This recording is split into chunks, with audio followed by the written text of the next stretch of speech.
Hello student, कैसे हो आप सभी। आशा है आप सभी स्वस्थ होंगे। आज हम कक्षा 12th का स्टेट बोर्ड परीक्षाओं के लिए सरफेस केमिस्ट्री अर्थात पृष्ठ रसायन वाला पार्ट शुरू कर रहे हैं। मैं इस पार्ट की कंप्लीट थ्योरी और साथ में कुछ क्वेश्चंस आप लोगों को कराऊंगा जो आपको स्टेट बोर्ड की परीक्षाओं, साथ में नीट या IIT JEE एग्जाम्स जो होती हैं उनके थ्योरेटिकल कंसेप्ट के लिए बहुत आवश्यक है और अनिवार्य हैं। तो आप ध्यान से इस चैप्टर का अध्ययन करें और रेगुलर इन क्लासेस को ज्वाइन करें। इसको हम बोलते हैं पृष्ठ रसायन। पृष्ठ रसायन, ठीक है। तो सबसे पहले हम समझते हैं कि पृष्ठ रसायन क्या होता है। पृष्ठ रसायन रसायन विज्ञान की वह शाखा होती है जिसमें हम किसी भी ठोस पदार्थ की सतह पर या उसके पृष्ठ पर होने वाली जो अंत्यक्रियाएं हैं, जबकि कोई दूसरा पदार्थ उसकी सतह पर आता है, तो उन अंत्यक्रियाओं का हम अध्ययन इस पाठ में करते हैं, ठीक है।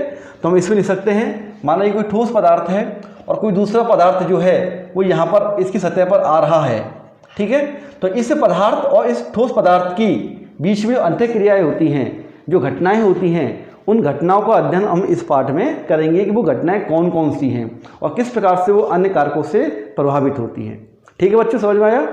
तो रसायन विज्ञान की वह शाखा जिसमें किसी ठोस पदार्थ की सतह पर अन्य पदार्थ के आ जाने के कारण होने वाली अंत्यक्रियाओं या घटनाओं का अध्ययन किया जाता है, उसे हम पृष्ठ रसायन कहते हैं, ठीक है। चलो, अब इस चैप्टर्स में कुछ पद हैं जिनकी परिभाषाएं हमको मालूम होना जरूरी है, तो हम उनको विस्तार से पढ़ेंगे बारी बारी करके। तो सबसे पहले आपको पता होना चाहिए कि अधिशोषण क्या होता है। अधिशोषण, इसको हम बोलते हैं एडजॉर्प्शन। क्या बोलते हैं बेटा? एडजॉर्प्शन, अधिशोषण। तो सिंपल सा कंसेप्ट है, देखो कोई भी आपका ठोस पदार्थ है, क्या है आपका? ठोस पदार्थ। और ये ठोस पदार्थ आपका होना चाहिए सूक्ष्म विभाजित। सूक्ष्म विभाजित क्या मतलब है इसका? सूक्ष्म विभाजित का मतलब है कि ठोस पदार्थ जो है वो चूर्णित रूप में हो, ठीक है, और चूर्णित रूप में होकर हम उसको एक स्लाइड के रूप में कलेक्ट कर लें, यानी कि उसकी एक सतह बना लें हम लोग चूर्ण के रूप में, तो वो कहलाता है आपका सूक्ष्म विभाजित ठोस पदार्थ। और जब इसकी सतह पर कोई गैसीय पदार्थ, ठीक है, या कोई द्रव के पार्टिकल्स, ठीक है, या कोई सॉलिड पार्टिकल्स भी हो सकते हैं, जब ये आते हैं तो यहाँ पर इस सतह पर या इस ठोस पदार्थ की सतह पर आकर अगर इनका अधिधारण हो जाए, क्या हो जाए? इनका अधिधारण, अधिधारण या इनका एकत्रीकरण हो जाए, एकत्रित और एकत्रितकरण हो जाए, यानी कि ये जो पार्टिकल्स हैं, गैसीय पार्टिकल्स हैं या द्रव के ठोस के पार्टिकल्स जो हैं, वो इस ठोस पदार्थ की सतह पर क्या हो जाएं? अधिधारित हो जाएं, एकत्रित हो जाएं। तो इस घटना को हम क्या बोलते हैं? अधिशोषण कहते हैं, ठीक है। ध्यान रखना है कि जो गैसीय पार्टिकल्स हैं या जो अन्य पार्टिकल्स हैं, वो इस ठोस पदार्थ की जो आंतरिक सतह है, इसकी जो आंतरिक सतह यानी इसके जो अंदर है, वहाँ इनका प्रवेश नहीं होना चाहिए। केवल सतह पर ही जब ये पार्टिकल्स आते हैं, इकट्ठे होते हैं, तो इस घटना को हम बोलते हैं अधिशोषण, ठीक है। समझ में आ गया आपको? किसी भी ठोस पदार्थ की सतह पर जब कोई दूसरा पदार्थ आकर एकत्रित होता है, इकट्ठा होता है, अधिधारित होता है, तो वह उस घटना को हम अधिशोषण कहते हैं। समझ में आ गया? अब इसमें कुछ टर्म्स और होती हैं। इसमें दो प्रकार के अवयव होते हैं। पहला अवयव है आपका अधिशोष्य, अधिशोष्य, जिसको हम बोलते हैं एडजॉर्बेट, ठीक है। अधिशोष्य एक होता है अधिशोषक, एडजॉर्बेंट। अधिशोषण के दो भाग होते हैं, अधिशोष्य और अधिशोषक। अब इन दोनों के बारे में विस्तार से पढ़ेंगे, ये होते क्या हैं। तो देखो बेटा, समझना है, बहुत सिंपल कंसेप्ट है। जब किसी ठोस पदार्थ की सतह पर, ये कोई ठोस पदार्थ है, जब किसी ठोस पदार्थ की सतह पर किसी अन्य पदार्थ का एकत्रीकरण होता है, जैसे ये अन्य पदार्थ भी बाहर से आ रहे हैं जो इसकी सतह पर क्या हो रहे हैं? एकत्रित हो रहे हैं। तो ये जो पदार्थ होते हैं जो कि इस सतह पर एकत्रित हो रहे हैं, सतह पर क्या हो रहे हैं? एकत्रित होते हैं, इन्हें हम क्या बोलते हैं बेटा? इनको हम क्या बोलते हैं? अधिशोष्य कहते हैं, ठीक है। अधिशोष्य क्या होता है? किसी भी ठोस पदार्थ की सतह पर जब दूसरे पदार्थ आकर एकत्रित होते हैं, अधिभारित होते हैं, तो उन पदार्थों को हम बोलते हैं क्या? अधिशोष्य। सामान्यतः ये क्या होती है, गैस होती है। क्या होती है बेटा, गैस होती है। ठीक है।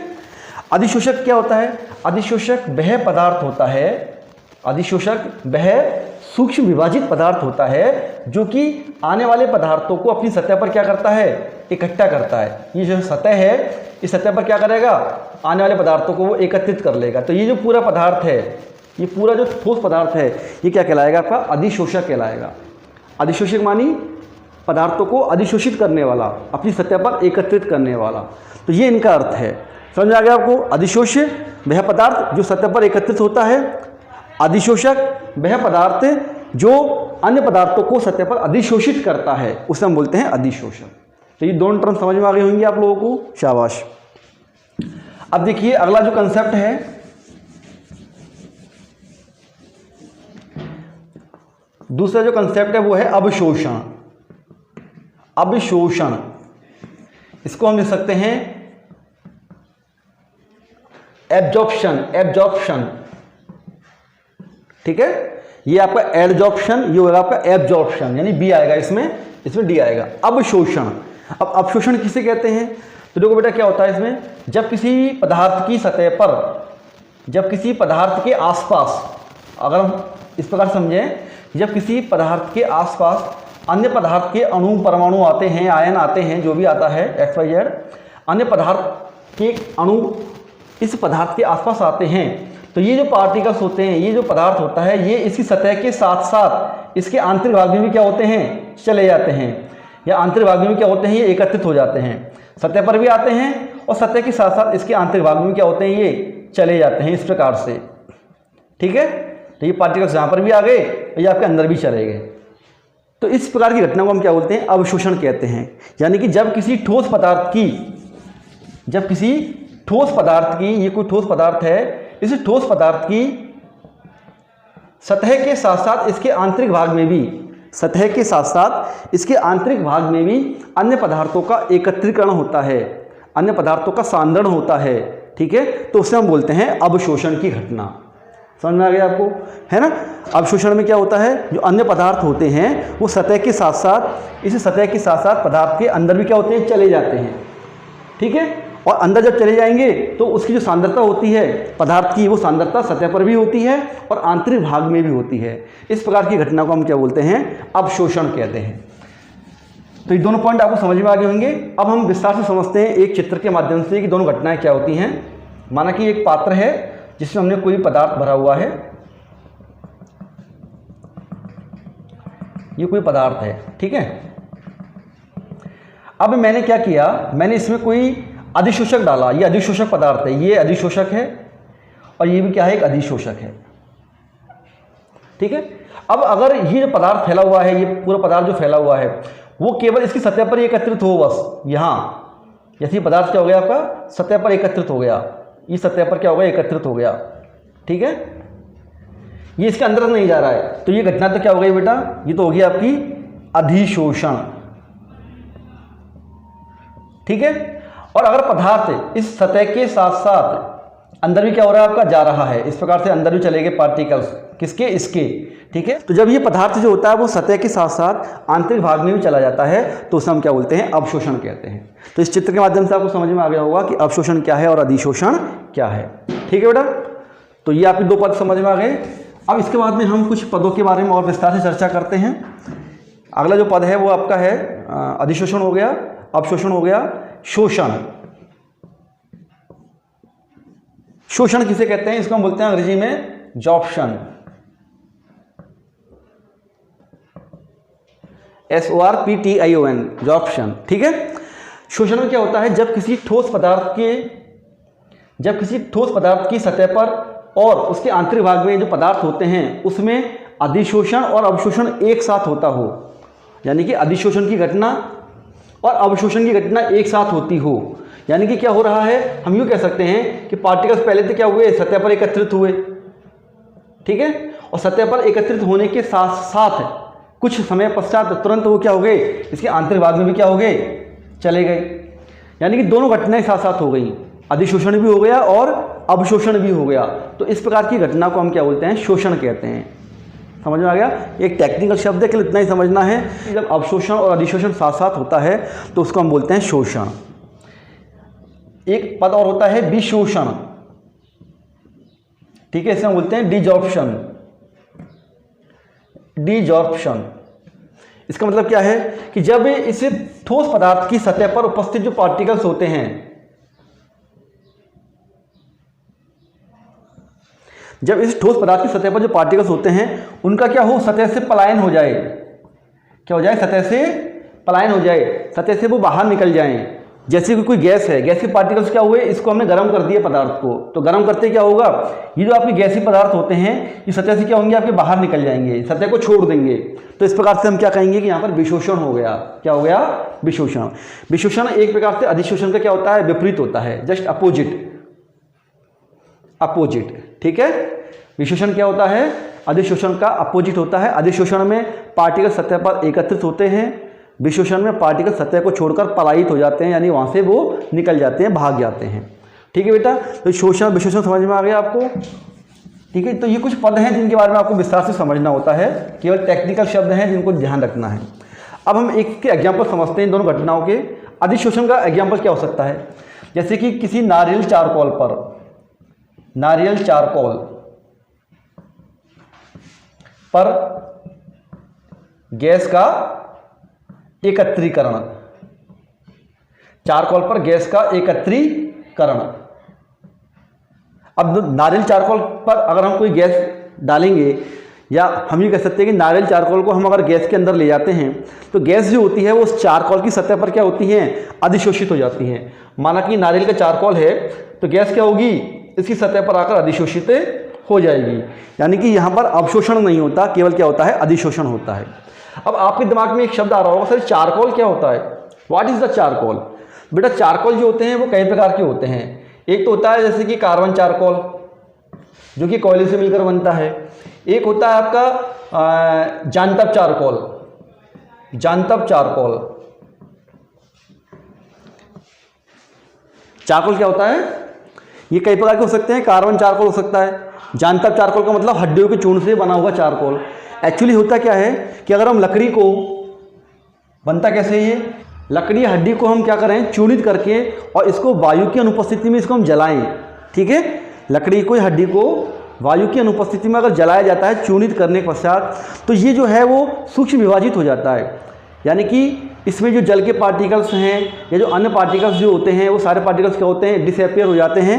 और डिसअपियर होने के पश्चात यह हमको सैरंध्रित रूप में प्राप्त होता है। सैरंध्रित मानी छिद्र के रूप में प्राप्त हो जाता है, उसे हम क्या बोलते हैं, चारकोल कहते हैं। जनरली कार्बन चारकोल जो होता है उसमें कार्बन की मात्रा सर्वाधिक होती है।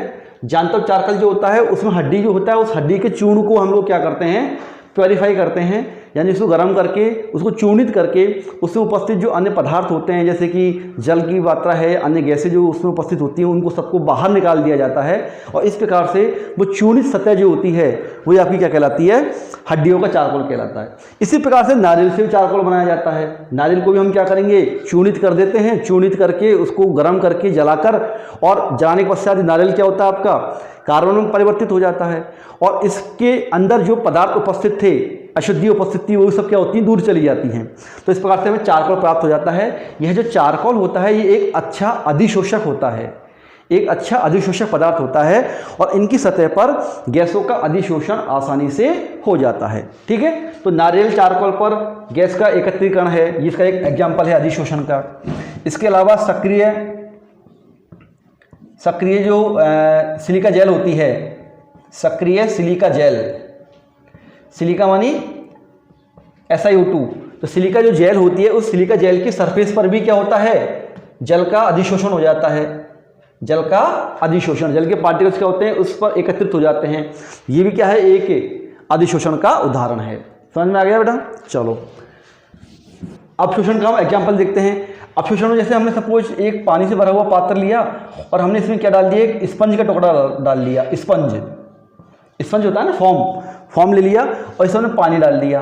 क्या डाल दिया, पानी। तो ये फॉर्म क्या करता है, इस पानी को सतह के साथ साथ अपने अंदर भी क्या करता है, एकत्रित कर लेता है, सोख लेता है। मतलब पानी को, पानी जो होता है वो स्पंज की सतह के साथ साथ उसके आंतरिक भाग में भी चला जाता है, क्योंकि स्पंज के आंतरिक भाग में बहुत छोटे छोटे छिद्र होते हैं। ठीक है, तो इस प्रकार से स्पंज के द्वारा जल का क्या किया जाता है, अवशोषण किया जाता है, ना कि अधिशोषण। ठीक है, स्पंज के द्वारा जो जल के अणु होते हैं इनका अवशोषण किया जाता है। चलो, इसके अलावा हम दूसरा एग्जाम्पल देख सकते हैं, कैल्शियम क्लोराइड के द्वारा CaCl2 के द्वारा नमी का अवशोषण, नमी का अवशोषण। कैल्शियम क्लोराइड जो है, जो वातावरण में उपस्थित नमी को यानी कि पानी के पार्टिकल्स को क्या कर सकता है, अवशोषित कर सकता है। आपने देखा होगा जो इलेक्ट्रिक हम इक्विपमेंट्स लेके आते हैं तो जो बॉक्स होता है उस बॉक्स में एक पुड़िया आपको दिखाई देती है, उस पुड़िया में कुछ गोल गोल एक क्रिस्टलीन जैसा पदार्थ भरा हुआ होता है, वो कैल्शियम क्लोराइड ही होता है। वो क्यों रखा जाता है, ताकि उस बॉक्स में अगर कोई नमी डेवलप हो जाए तो वो क्या करता है, उस नमी को सोख लेता है, जिससे उपकरण खराब नहीं होते हैं। तो ये इसके एग्जाम्पल्स हैं अवशोषण के, जो आपको याद रखते हैं कि स्पंज के द्वारा जल का अवशोषण और कैल्शियम क्लोराइड के द्वारा नमी का अवशोषण। ठीक है बच्चों, तो आज आपको मैंने इस क्लास में अधिशोषण, अवशोषण इनके बारे में बता दिया, आपको इनके उदाहरण समझा दिए, और इनसे संबंधित जो पद हैं जैसे कि शोषण, विशोषण, अधिशोष्य, अधिशोषक, ये क्या होते हैं इसके बारे में विस्तार से बता दिया। नेक्स्ट क्लास में हम पढ़ेंगे कि अधिशोषण और अवशोषण में प्रमुख अंतर क्या है और इनकी मैकेनिज्म क्या है। मैकेनिज्म मतलब ये किस प्रकार से पदार्थों को अधिशोषित करते हैं। ठीक है, इसके बारे में हम विस्तार से नेक्स्ट चैप्टर में पढ़ेंगे। तब तक आप स्वस्थ रहें और पढ़ते रहें। नमस्कार।